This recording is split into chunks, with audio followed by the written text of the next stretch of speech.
On a sweltering July morning in 2023, a hardscrabble storage flipper in Dundalk pried open a forgotten safe and unleashed 40 years of questions.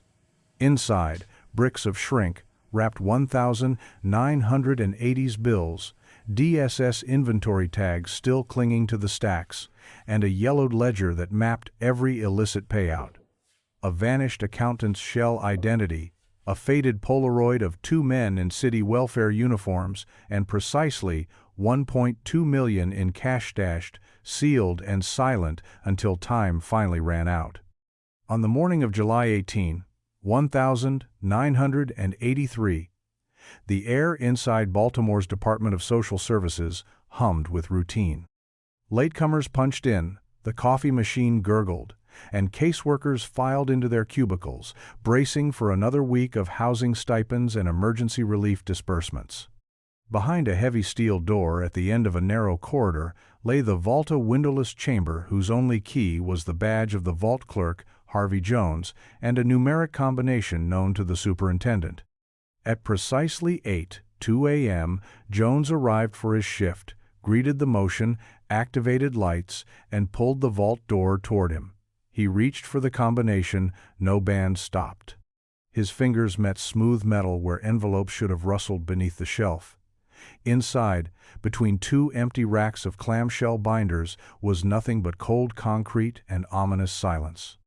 Jones's pulse quickened. He backed out and double-checked the lock, turning the dial with clinical precision. The tumblers clicked into place, but the interior remained barren. No forced entry. No pry marks. No shattered glass. The alarm circuit was off during business hours by designate-accepted vulnerability in a system built on trust rather than technology. He tapped the intercom button. "Superintendent Langley?" His voice was even but tight. "We've got a problem." Within minutes, Superintendent Richard Langley arrived, briefcase in hand, gray suit crisp against fluorescent lighting. His jaw set as Jones guided him through the door. Langley's eyes flicked over the bare vault floor, then to the security camera above the foyer feed, unwatched and unrecorded on VHS tapes, which had filled up weeks earlier and never been swapped out. Langley's words were measured. No signs of a break-in, no alarms, no cameras. He tapped his cigarette against an ashtray, a habit he'd promised to quit but never did. "So what we have is internal." Over the next hour, Langley and Jones retraced steps. They checked the master log. Every envelope, 32 in total, had last been tallied on Friday afternoon. Each envelope held between $10,000 and $20,000 in cash, earmarked for clients with no other banking options. The ledger showed no discrepancies. Yet here, on Monday morning, the vault was empty. A small team was assembled. 2 auditors, a security guard, and Detective Alan Kramer from the city's investigative unit, summoned for his reputation with cold cases. Kramer pored over the guest log, which recorded every staff member's vault visits for the past 6 months. 4 names appeared more than once: Jones himself, his assistant, a part-time clerk, and an accountant who handled payroll. All 4 were asked to remain on site. By lunchtime, whispers had begun to ripple through the offices. Some staffers glimpsed Kramer in the hallway, his notebook open to hastily written observations. Yet by closing time, the official memo circulated, an unexplained variance attributed to internal mismanagement. No one suspended, no charges filed. The story quietly receded behind piled-high case files and urgent appeals for last-minute rent checks. Still, in the quiet aftermath, those 4 names lingered in Kramer's notes on unresolved tally that would sit untouched for decades. In the months leading up to July 1983, Baltimore's most vulnerable families came to know the weekly cash distribution at DSS as Lifeline and Lifeline only. Every Tuesday, caseworkers ferried manila envelopes across polished countertops, 200 here for overdue rent, 150 there for utility arrears, another sum for groceries when pantries ran bare. Those envelopes bore more than currency. They carried the unspoken faith of people teetering on the edge. Lorraine Edwards, a seasoned caseworker in her late 40s, understood that faith better than most. She joined DSS in 1971, drawn by a quiet sense of calling and fueled by memories of her own mother's reliance on public aid during hard times. Each morning, she organized her roster of families, cross-checking ledgers against stamps in worn passports, landlord endorsements, or, in rarer cases, missing birth certificates. The system was messy, but personal handshakes, handwritten notes, patches on sleeves, and resourceful negotiations with landlords. That fateful Monday, Lorraine arrived early to review her list before distribution. She thumbed through Friday's audit report in her crisp navy blazer pocket. Everything balanced then. Total cash on hand matched the vault ledger.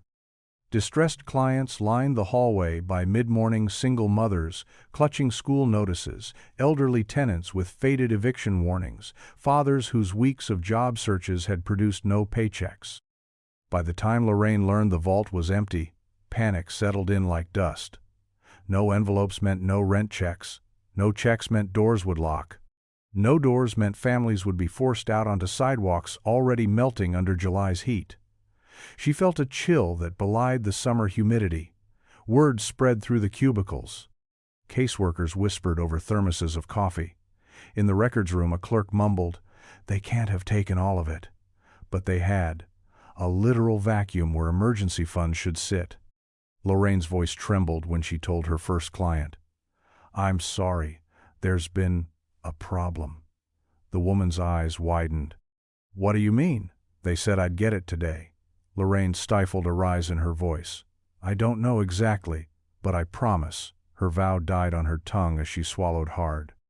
She couldn't promise what she didn't know. Inside Langley's makeshift crisis room, security guards fanned out to lock side doors. Auditors compared paper trails. Detective Kramer interviewed Lorraine, asking calm, deliberate questions. Had she noticed anything unusual? Any envelope count discrepancies last week? Lorraine shook her head.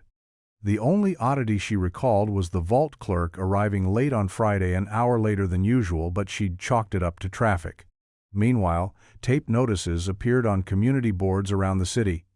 DSS payments delayed. Newspapers printed cursory lines about an unexplained cash shortage, buried on page B14. To the public, it seemed bureaucratic friction. To Lorraine, it was a rupture in the fragile framework keeping families afloat. That night, she lingered at her desk long after the lights dimmed. The hum of the copier and the tick of the wall clock became her company. She picked up her grandmother's empty envelope, the one she always kept as a talisman, and held it tight. With the vault's secrets still locked away, the city's most desperate were left holding nothing but paper dreams. By mid-afternoon on July 18, 1983, Baltimore's Department of Social Services had adopted a hushed emergency posture. Superintendent Langley convened an internal management review behind closed doors. Only division heads, senior auditors, and the city solicitor's representative were invited. No press.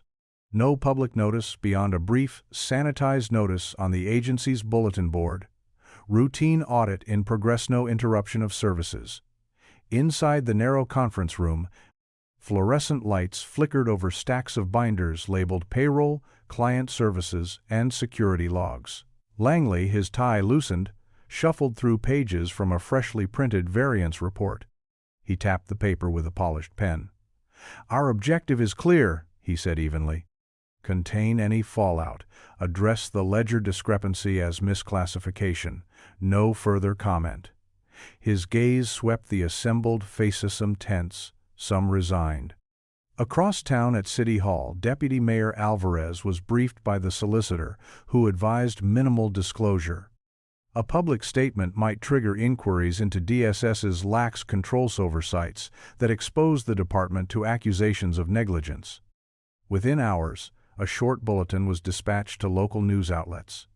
Baltimore DSS reports internal variance. Preliminary review underway. No mention of the missing $1.2 million. Back at DSS headquarters, auditors scoured records for clerical errors, duplicated entries, misfiled deposit slips, missing vouchers. They recounted last week's cash tally, corroborated signatures, and rerouted all incoming mail through a middleman to prevent leaks. Meanwhile, Detective Kramer was quietly reassigned to another case's notes sealed, his inquiries stooped in favor of rapid closure. A small number of employees, 15 at most, were summoned for interviews classified as informal discussions. Among them was Tom Henderson, the part-time clerk who assisted in preparing payroll envelopes. He recounted a sluggish Friday afternoon. The vault clerk, Harvey Jones, seemed distracted, pausing over the combination lock as if double-checking the numbers. Henderson's recollection was filed under anecdotal, deemed insufficient to warrant further scrutiny. By Friday, the official narrative had coalesced, an accounting misclassification attributed to the month-end reconciliation process. Langley signed off on a memo instructing branch offices to proceed with distributions using contingency funds, with a promise that the variance would be corrected in the next budget cycle. Clients returned to their routines, unaware of the magnitude of the hole that remained unfilled. Outside the agency, life continued.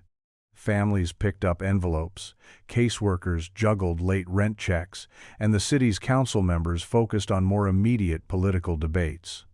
The vault's emptiness slipped into institutional memory as one more bureaucratic quirk in a sprawling social services system. For those tasked with protecting public funds, the incident was an inconvenient stain managed neatly, then filed away. Yet in Langley's locked drawer lay a separate folder stamped "Confidential." Inside were Kramer's handwritten notes, Henderson's account, and a single, ominous line typed at the bottom of the paged variance report. Recommend deeper probe if anomalies recur. That recommendation was never acted upon, and so the vault remained, vacated, its silence a testament to power's capacity to conceal rather than seek the whole truth. By late summer 1983, the official narrative had settled like dust over Baltimore's Department of Social Services, an innocuous misclassification, quickly rectified. But in the quiet back rooms and shadowed hallways, fragments of doubt endured. Detective Alan Kramer, despite his reassignment, carried with him the loose ends of a case that refused closure.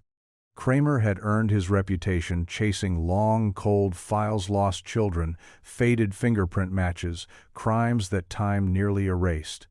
He believed in the power of small details, a smear of ink, a single name scrawled in the margin of an abandoned report. His notebooks brimmed with these clues, even when superiors deemed them irrelevant. Now, he pored over the pages from July's interviews in his dimly lit home office, where the hum of a rotary phone echoed against orderly stacks of case files. One entry caught his eye.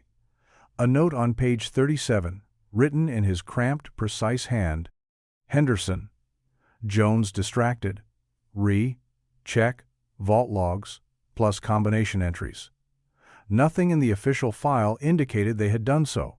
Kramer's gut told him that moment Jones hesitating at the lock was more than a fluke. It was the trace of someone verifying a secret, an involuntary glance by a conspirator. Across town, in a nondescript storage room beneath DSS headquarters, an archivist named Marisol Vega discovered her own fragment. She was relocating decades-old case files on behalf of a new records management initiative. In the midst of dusty binders, she found a voucher labeled DSS 1983-7 VAR that didn't appear on any master index. The voucher was unnumbered and uninitialed, as if it had been slipped out of sequence and then forgotten. Its entry, a request for an emergency cash transfer to an unnamed field unit, went unexplained. Marisol filed her find with the archivist supervisor, who glanced at it dispassionately and tucked it into a to-be-merged-later box. It joined other orphan documents destined for refiling, but she kept the voucher on her desk. Something about its anonymity pricked at her curiosity, an echo of the broader silence surrounding the missing $1.2 million. Meanwhile, the part-time clerk, Tom Henderson, wrestled with his own memories. He'd returned to his day job at a local hardware store, but found sleep elusive. His mind replayed the image of Jones, fingers hovering over the vault lock, the flicker of doubt in his eyes. Henderson wondered whether he should have pressed for more answers that July afternoon. But office loyalty and fear of reprisal stifled him. Now, each time a customer asked for cash or keys, he recoiled slightly, as if he were carrying an undisclosed truth. These isolated impressions, Kramer's notebook, Marisol's voucher, Henderson's lingering unease were scattered shards of a larger puzzle. No single fragment could convict anyone, but together they formed a constellation of suspicion. In the summer heat, Baltimore's welfare office appeared calm on the surface, yet beneath its veneer, those who knew the corridors best felt a tremor of unfinished business. And though City Hall had chosen silence, the echoes of those fragments would not be so easily silenced. By the spring of 1991, nearly 8 years had passed since the vault's contents evaporated. The DSS records room once, a makeshift closet crammed with case files had been relocated to a brighter, better-lit annex. Rows of steel shelves stretched ceiling-high, each box meticulously labeled with fiscal years and case numbers.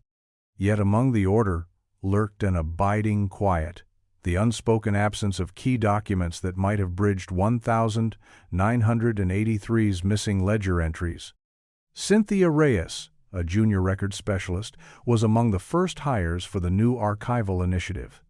She arrived each morning to the scent of cardboard and the distant hum of air conditioning, determined to bring decades of paperwork into modern filing systems.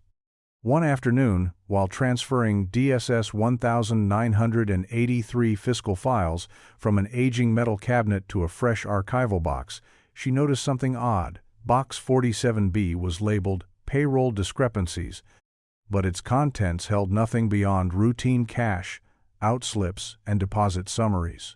The voucher bundle for July 1983, the critical period of the missing $1.2 million, was nowhere to be found. Reyes leafed through the stack. Instead of the thick pack of numbered vouchers she expected, she found a single, pale folder stamped July 1983 obsolete. The folder contained only blank forms and a memo about retitling old envelopes. No audit trails, no handwritten notes, no evidence of the emergency transfer voucher that Kramer had once noted. She flagged the box, marking it incomplete review needed, and brought it to her supervisor, a taciturn man named Wallace Turner. He peered at the mislabeled folder, tapped his pen against the desk, and sighed. "We'll circle back. We're understaffed and over deadline. File it under to be merged with the rest." His tone closed the conversation. Turner's dismissal stung. Reyes felt the weight of erased histories pressing on her shoulders. She slipped the folder back into box 47B, but not before folding a scrap of her own stationery inside as a bookmark, a silent protest, an unspoken marker that said, "Look again, over the next decade."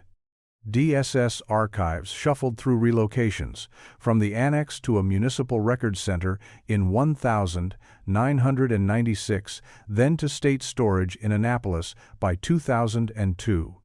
Each move involved cursory box inventories but rarely spot checks of content accuracy. By the time federal regulations demanded digitization of welfare records in 2005, most of the 1983 files had been microfilmed except Box 47B, whose missing voucher bundle had gone unrecorded in the digital index. Meanwhile, the human custodians of these files aged and retired. Turner left in 1994. Cynthia moved on in 1998 to a county office. The physical voucher slipped behind the veneer of administrative routine, a casualty, not of theft, but of institutional neglect. With no obvious sign of foul play, no dramatic audit finding, and no surviving witnesses to press the matter, the absence of those documents merged into the broader silence of outdated file systems. And so, for 2 more decades, the stack room remained an archive of nearly everything except the one folder that might have told the story of where $1.2 million truly went. The boxes waited, unlabeled by suspicion, mute witnesses to a crime that time had nearly buried under layers of bureaucratic oversight. In early May 2023, spring rain slicked the parking lot behind Dundalk Storage, Lockaway, where dozens of unclaimed units waited for auction. Among the bidders was Matt Fields, a 35-year-old unit flipper, whose modest white van carried a drill, a pry bar, and a promise of buried treasure. Fields had seen it all: mildewed sofas, broken drum kits, boxes of family photographs, but he'd learned that the greatest finds arrived in the least conspicuous places. On this overcast morning, Fields scanned the lot map taped to the office window. Unit 90. 3A sat in the far corner, adjacent to a cluster of veterans who collected uniforms and war memorabilia. He'd won the bid with a quiet $125, enough to cover 6 months of back rent and fees. The auctioneer's gavel had barely settled before he slipped through the gate, nodding to the bleary-eyed manager who handed him the single key.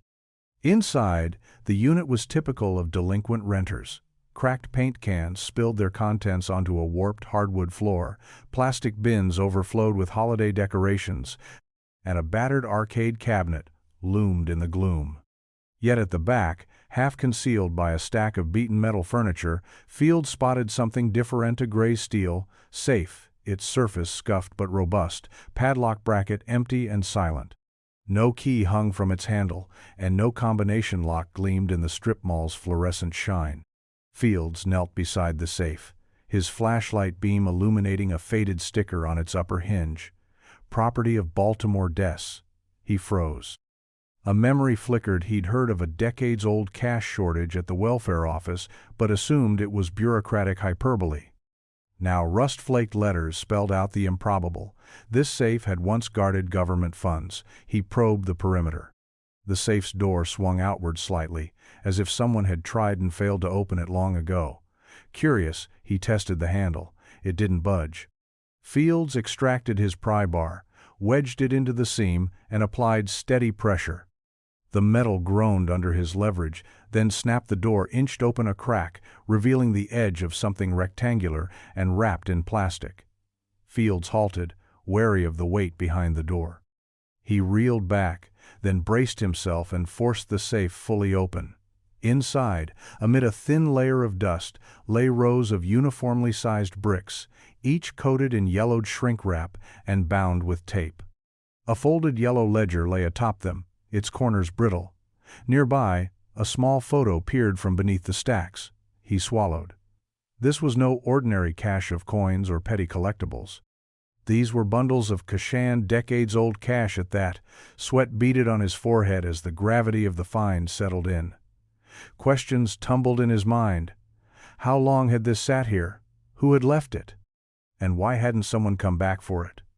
Fields reached for his phone. He tapped 911 and composed himself, voice steady as he relayed the location and circumstances.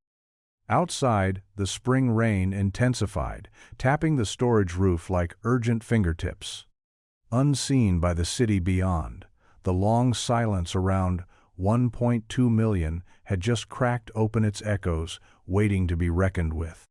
Matt Fields stood back as the storage unit rain dripped steady rhythms against the corrugated metal roof. The safe's interior lay half revealed, but its thick door still clung to the jamb, defiant. He wiped a sleeve across his forehead, dialed down his excitement, and dialed up his caution. This was a federal property safe, likely long decommissioned, its secrets decades old and potentially dangerous.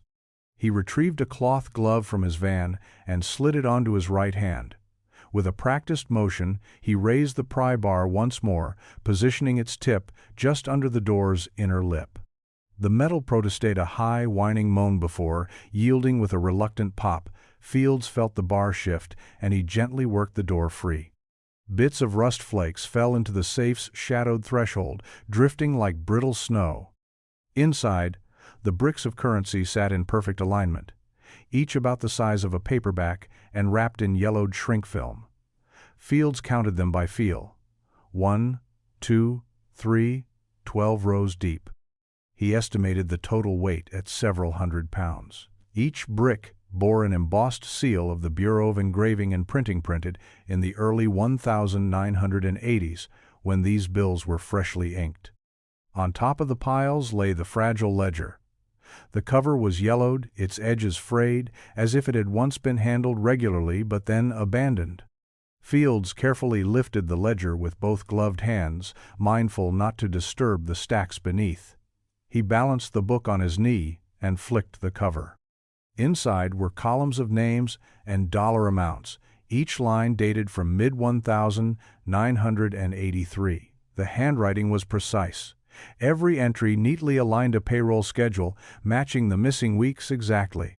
Marginal notes in red ink flagged certain recipients as verified or alias. Field's heart pounded. This wasn't a simple jackpot, it was a map. A confession scrawled in ledger ink, detailing every illicit withdrawal. He photographed each page with his phone, using the built-in flash to cut through the gloom. The light gleamed off the plastic wrap, illuminating faded inventory tags. DSS, payroll, 783.14. DSS, payroll, 783.27, and so on. Beneath the ledger, pressed between the top row of bricks, was a small Polaroid. Fields gingerly extracted it and held it up. The photograph showed two men in crisp welfare office uniforms, standing in front of what appeared to be a vault, banket's door ajar behind them.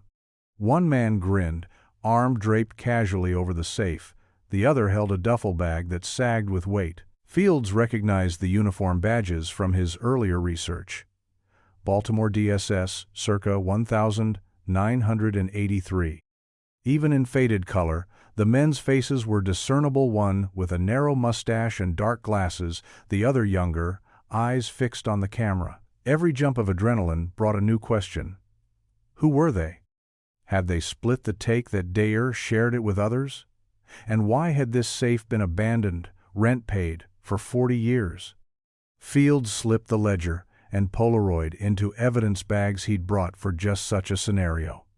He sealed the safe door with a plastic tie, ensuring it couldn't be reopened without obvious tampering. Then, with deliberate calm, he stepped back and dialed the local police non-emergency line.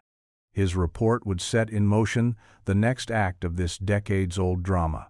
The arrival of investigators, the unsealing of federal probes, and the slow, methodical unraveling of $1.2 million in cold steel. In a makeshift command post just outside the storage yard, Detective Sarah Lynn flipped through the high-resolution prints Matt Fields had delivered each page of the yellowed ledger crisp under the bright evidence room lamp.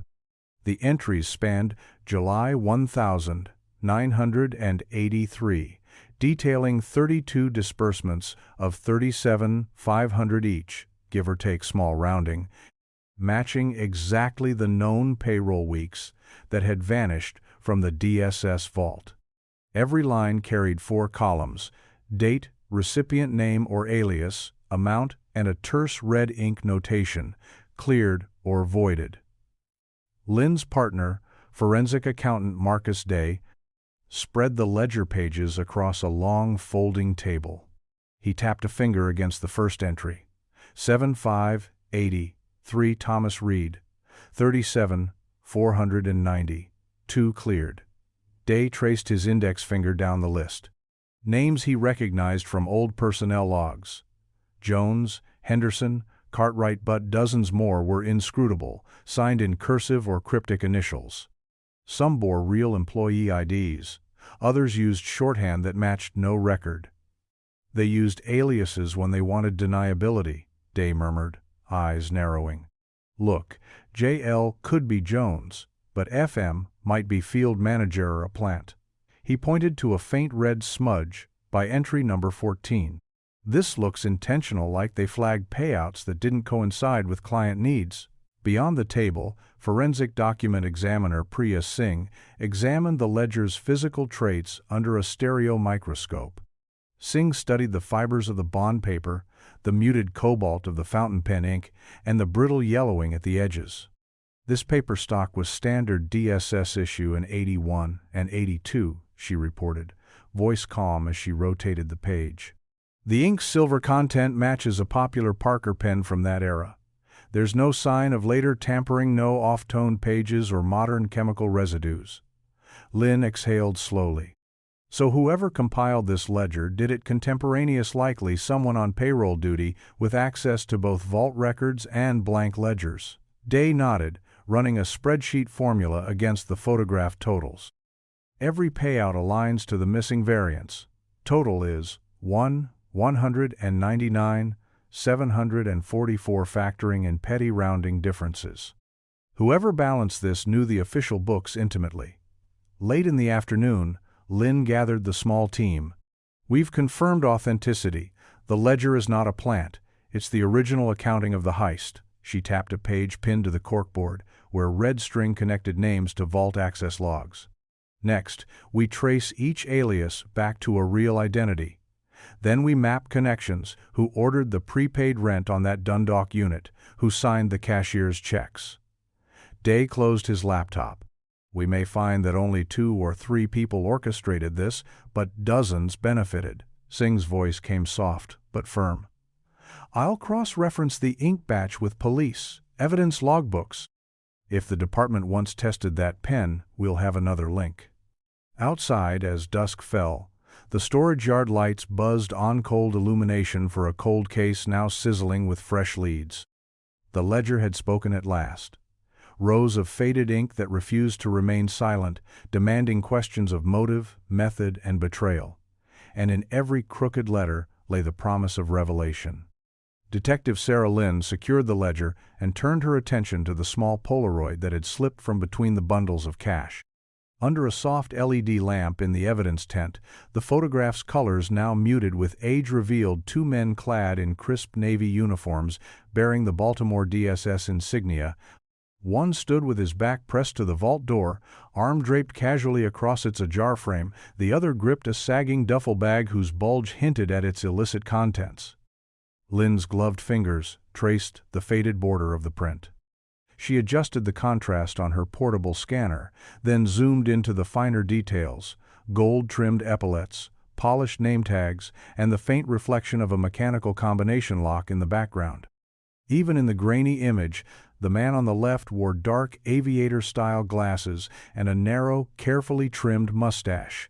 The other, younger, lacked facial hair, but carried himself with an ease that bordered on insolence. Across the table, forensic specialist Marcus Day consulted archived ID photos from DSS personnel files. He held up a laminated card: Harvey Jones, Vault Clerk, Employee, E1927. The precise height, build, and mustache style matched the stockier figure in the Polaroid. "That's him," Day confirmed. Jones must have wanted proof of his exploiter, perhaps a memento to share. But the lean figure with the duffel bag remained unnamed. Lynn retrieved a navy blue cap from the evidence bin, part of the uniform recovered alongside the safe, and dialed into the city archives badge issue log. "We'll run every vault access badge for June and July of '83 through facial recognition software," she announced. "Even if he used an alias, we'll cross-match his face to the original ID photo." Meanwhile, Priya Singh illuminated the Polaroid under a forensic microscope. She inspected the emulsion layer and the characteristic swirl of developing chemicals. "This is genuine 1980s Polaroid film," Singh said, voice low with certainty. "No modern reprint. The print has the slight curvature and crystallization at the edges consistent with SX70 stock." Her nod held weight. The evidence predated widespread digital reproduction, anchoring the photograph firmly in July 1983. Late into the evening, the investigative team gathered around a portable projector. Lynn pinned the scanned Polaroid on a whiteboard ringed with red chalk. Around it, she mapped known associates from Jones's personnel records: vault assistants, part-time clerks, the payroll accountant Ellen Ned Cartwright. A single line of red string stretched toward unknown male, a placeholder, awaiting identification. Detective Lynn regarded the network of connections. "Jones confessed nothing, but this photo suggests cooperation," she said. "We need to know who held that bag." Whoever he is, he either pocketed part of the take or arranged the storage logistics. As the projector's light faded, the Polaroid's image lingered on the board, a silent indictment of complicity. In its yellowed borders lay proof of partnership, betrayal, and a moment frozen in time. It was more than a snapshot. It was a gateway to uncovering the full cast of co-conspirators who had robbed the city's most vulnerable. And now, armed with this glimpse of collusion, Lynn prepared to chase every lead that might unlock the identity behind the second figure's knowing grin. Detective Sarah Lynn sat in the precinct's vault of rental ledgers, stacks of yellowing pages spread around her like concentric rings of secrecy. She traced a column of names in the Dundalk storage lease log. Every unit rental required a printed name, an address, and a signed receipt. For Unit 93A, the lessee was listed as Thomas R. Ingram, dated May 12, 1983. Lynn underlined the signature it matched perfectly on the check stub for the prepaid rent. Across the table, Marcus Day cross-referenced bank microfiche, confirming the cashier's check for 6 years of rent. $540 had been drawn on an account at the defunct Baltimore National Branch on Eastern Avenue. The check bore Ingram's signature in sweeping cursive. Yet no such person existed in any city directory, no utility bills, no tax filings. Ingram was a ghost. Undeterred, Lynn broadened the horizon. She queried storage records statewide: Anne Arundel, Harford, Baltimore County. 3 additional units rented to T.R. Ingram, or Thomas Ingram, surfaced between 1984 and 1987. Each bore the same postal box address: P.O. Box 1654, Dundalk. Each was paid by cashier's check, each for multiple years in advance. Yet none survived to auction. Each unit had been emptied by the lessee just days before auction notices were posted. Lynn zoomed in on the pattern: shell after shell, emptied in secrecy, rent always prepaid. The vault's safe was the only one left, its rent paid up through 2023 by a check drawn on the same closed Baltimore National account. Whoever Thomas R. Blank and R.S.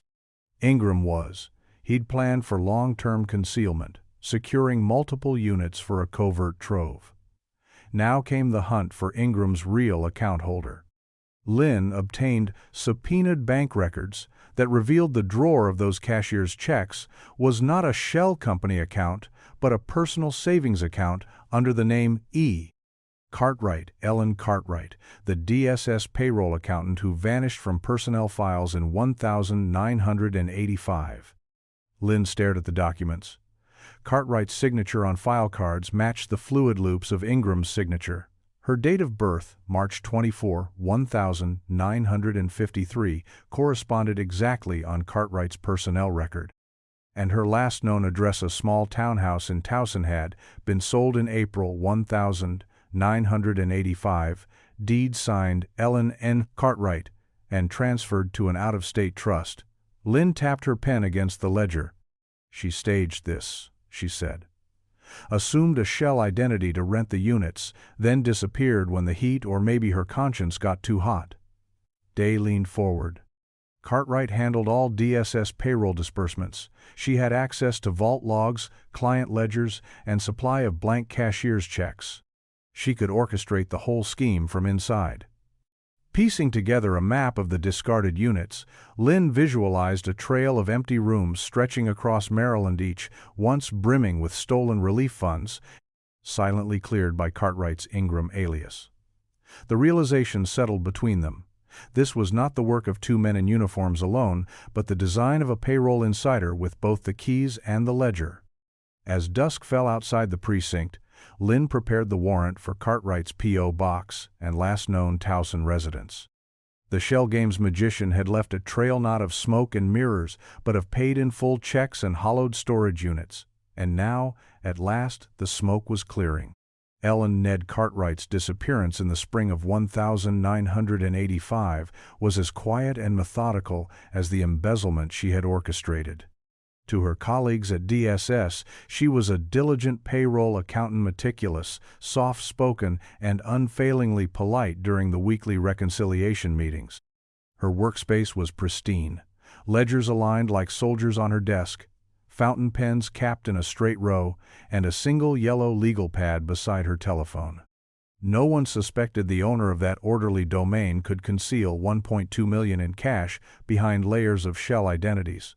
On April 3, 1985, Cartwright arrived at the Towson office before dawn. She punched in at 7:08 a.m., retrieved her vault access badge, and carried a slim briefcase, always locked, its contents unknown. By mid-morning, she'd signed out on disability leave, citing a chronic kidney condition she'd never discussed with coworkers. The official paperwork asked for no further details. Within days, her name vanished from the employee roster. Her desk drawer was cleared by a junior clerk who regarded the cleared space as routine housekeeping. Behind the scenes, Cartwright executed the final phase of her plan. She endorsed the last cashier's checks to Ingram's P.O. Box funds earmarked for 2 additional storage units that, she calculated, would cover 30 more years of rent. Simultaneously, she arranged to have her apartment sold, transferring the deed to a discreet out-of-state trust under the name E.N. Carter. The transaction camouflaged her trail, converting real estate into an offshore account that promised anonymity and distance. By the time her colleagues returned from a weekend holiday, her chair was empty and her nameplate removed. Mail piled up in her box. Utility shut-off notices, uncashed paychecks, and an unanswered invitation to the annual DSS picnic. Only the department attorney noticed the unusual spike in checks drawn to Cartwright's Namine anomaly, dismissed as a clerical lag. No one flagged the 8-year prepayment on Ingram's final storage unit invoice, which she had paid personally after the trust funds cleared. Detective Sarah Lynn's warrant in 2023 unsealed Cartwright's long-buried records, medical evaluations filed under her disability claim, travel itineraries for a supposed family relocation, and bank statements showing consistent 2 to 3 year purchases of postal money orders. All pointed to a life lived 2 steps ahead of inquiry. Cartwright's final address, a vacant townhouse on East Joppa Road, was abandoned 2 months after the buyout. The locks changed and the windows shuttered. Decades later, DSS retirees still recall Cartwright as the consummate professional. None suspected she was cataloging payroll anomalies on the same ledger that quietly chronicled her theft. Her exit report noted health concerns only, as if illness alone could explain both her mission to vanish and her precautionary cash reserves, rigid rows of bills stashed behind steel doors across 5 storage units. In the sterile hush of an evidence warehouse, Cartwright's personnel file rests beside the yellowed Leggera quiet testament to how one accountant's methodical precision became the linchpin in a vast inside job. The woman who had vanished in plain sight had kept her secrets as neatly as she kept her books, ensuring that her disappearance would remain as concealed as the money she stole until the day the safe finally yielded its truth. In the steely light of early August 2023, federal agents convened in Baltimore's U.S. Attorney's Office, poring over the cash that Matt Fields had unearthed. Agent Carla Monroe, newly assigned to the cold case unit, spread the yellowed ledger, the Polaroid, and bank forensic reports atop a conference room table. The room smelled faintly of bleach and old paper. Each artifact carried its own resonance. The ledger's neat columns, the Polaroid's crooked frame, and the crisp copies of Ellen Cartwright's cashier's checks. Monroe tapped the ledger entry for July 19, 1983 Jones, Harvey E., 37, 495 cleared, and drew a line to Cartwright's signature on the accompanying payroll check. "This isn't just bookkeeping," she said softly. "It's a blueprint of conspiracy." Around her, analysts linked aliases to real identities, marking each match with a red dot on a digital map of 1980s Baltimore. Within days, subpoenas went out to former DSS employees still living. Agent Monroe traveled to Washington, D.C.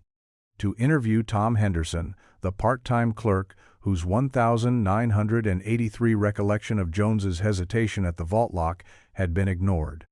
Henderson, now a retiree in his 60s, brushed his thinning hair back and described that day with measured regret. "I thought it was nothing. I never imagined it meant what it meant." His soft admission captured on tape filled a gap that decades of silence had left yawning. Back at the archives, forensic accountant Marcus Day traced the path of cashier's checks through decommissioned branches of Baltimore National. An unheralded bank teller from 1983, now in her 70s, recalled counting stacks of checks made out to Thomas R. Ingram.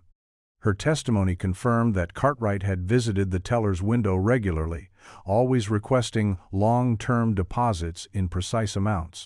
Day noted the teller's tremor as she recounted questions she had never asked, questions now free to be asked. Meanwhile, Agent Monroe summoned digital forensics to recover the long-dormant surveillance system from the old DSS vault foyer. A technician extracted fragmented VHS tapes from the dusty equipment closet. Though most footage was over-recorded, a brief clip from June 1983 showed two uniformed men entering the vestibule together, one bearing the service badge of Harvey Jones, the other unrecognized. Their mirrored forms flickered on screen for just 3 seconds, but it was enough. The revelation sequence grew. Covert 1980. 3 memos surfaced: Langley's confidential memo recommending deeper probe if anomalies recur. Never acted upon. Marisol Vega's orphaned voucher, now authenticated by archivists, and a sealed 1985 audit note from a deputy solicitor hinting at legal concerns then buried by political caution. Each document unfurled a new layer of cover-ups. By autumn, the federal probe had evolved into a sprawling investigation spanning state archives, surviving DSS personnel, and municipal offices. Agent Monroe stood before a grand jury in October 2023, presenting the unbroken chain. From Cartwright's calculated rent prepayments and the vault's silent vacuum to Field's serendipitous discovery. In that dim courtroom, the ledger's yellowed pages finally drew blood, and the city's hush gave way to urgent questions about justice, accountability, and how many voices had been silenced and would now be heard. In the aftermath of the federal grand jury's indictment in March 2024, Baltimore's Civic Center Hall filled with hushed anticipation. Long-ignored questions about the Department of Social Services' missing funds now clamored for answers. Rows of folding chairs bore retirees in muted suits, former caseworkers with faded DSS badges pinned to lapels, and families who'd once waited, broke, for envelopes that never arrived. At the front, a dais held representatives from the U.S. Attorney's Office, DSS leadership, and a panel of state legislators. On the wall behind them, an oversized screen projected the yellowed ledger entry, its columns glowing in crisp resolution, and the Polaroid that had ignited the revival of a 40-year silence. Lorraine Edwards, now in her 80s, approached the microphone first. Her voice, though tremulous, carried steel. "I stood at that counter day after day," she said, eyes sweeping the crowd. "I told families we were here to help them, and I believed it. But the truth is, someone betrayed that trust." She paused, glancing down at a photo of her late husband, who died in 1990 before knowing justice might ever come. Tears glistened in the gallery. Next, former caseworker Jaime Rodriguez rose with a binder of survivor testimonies. He recounted families evicted when rent checks failed to clear, children pulled from schools for unpaid lunches, and elderly tenants who, unsupported, moved into shelters. Each story was read aloud, names redacted, but the pain resonant. Mrs. K's rent was due July 12, 1983. She received nothing. She lost her home by July 31. A collective shudder rippled through the audience. When DSS Director Marion Carter took the podium, her expression was austere. "This institution failed," she admitted, voice low but unwavering. Procedures we believed adequate in 1,983 proved woefully insufficient.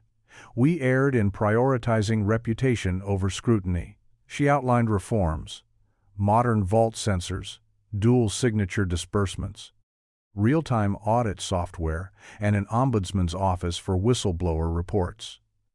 Documents documenting these changes were offered as Exhibit A. The public hearings then opened to questions. A granddaughter of one displaced tenant asked, "Who will be held accountable?" A state senator responded that criminal charges targeted the late Harvey Jones, posthumously his estate facing forfeiture, and that the DOJ had issued a sealed warrant for Ellen Cartwright, presumed alive until proven otherwise. Civil suits for restitution were underway, though experts cautioned that recovering the full sum might be impossible. Outside, reporters jostled on the steps, microphones thrust toward the panel. Headlines the next morning captured the hall's tension: "City's betrayal laid bare," and "Families seek restitution for 83 heist." For many in the city, this was the moment a long-buried wound bled into the open, demanding repair. As the hearing adjourned, Lorraine lingered. She touched the ledger projection on her tablet screen, tracing the lines of ink she'd once dismissed. Around her, former DSS employees exchanged solemn, nonchalant witnesses now united in accountability. In the wake of decades of silence, Baltimore confronted its past not with spectacle, but with determined resolve: to acknowledge the harm, to rebuild trust, and to ensure that the vault's empty echo would never again go unanswered. On August 15, 2025, the U.S. Attorney's Office announced the culmination of its 2-year probe, a series of unsealed indictments charging the estate of Harvey E. Epstein Jones with conspiring to embezzle public funds and a sealed warrant for the apprehension of Ellen N. Cartwright, alias Thomas R. Ingram, believed to be residing abroad. The courtroom brimmed with federal agents, DSS officials, and a handful of journalists.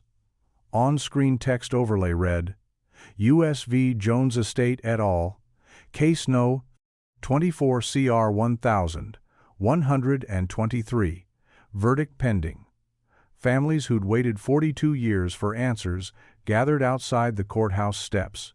Many wore buttons bearing the names from the yellowed ledger: Reed, Henderson, F.M. They held printed copies of the payout schedule rows of ink, vindicating their lost relief. Lorraine Edwards stood among them, voice steady as she addressed the crowd. Today, we reclaim our dignity. This city owes us more than apologies. It owes us action. Inside the former DSS vault now, a high-security evidence locker, the empty shelves bore silent witness to the long-cleared cache. In its place hung a modern alarm array and digital keypad, accompanied by an engraved plaque. This vault now protected by dual authentication and 24/7 monitoring. Never again. The transition from bare racks to cutting-edge security symbolized not just reform, but the city's commitment to safeguarding its most vulnerable. Matt Fields, the storage unit buyer whose hunch cracked the case open, received a civilian commendation at a modest ceremony in Dundalk. He accepted a plaque stamped Baltimore Citizens Medal alongside a symbolic key to the city's new secure records facility. His typically wry grin softened as he quipped, "I just wanted couch springs and broken skis." Yet he knew better. The safe he pried open had guarded more than cash. It had concealed a breach of public trust. Federal agents returned to Maryland archives to oversee the recovery of remaining funds. Through civil suits, Jones's estate relinquished $300 in frozen assets.